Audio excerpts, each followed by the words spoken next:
కేజీల బియ్యానికి కొలత చెప్తా చూసేయండి. గారెలు కరకరలాడుతూ చాలా టేస్టీగా ఉంటాయి. ఇప్పుడు కొన్ని పచ్చిమిర్చి, అల్లం ముక్కలు, ఎల్లిపాయలు, జీలకర్ర, కొద్దిగా సాల్ట్ వేసి అది పట్టి పక్కకు పెట్టుకోవాలి.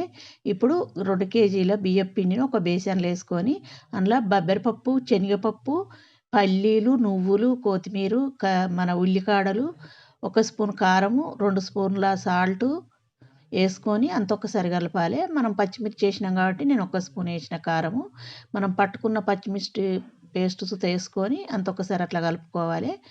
దాన్ని పక్కకు ఉంచుకొని చిన్నగా కొంచెం కలుపుకొని ఇప్పుడు చిన్న చిన్న బాల్స్ లాగా చేసి గారెలు ఒత్తుకోవాలి.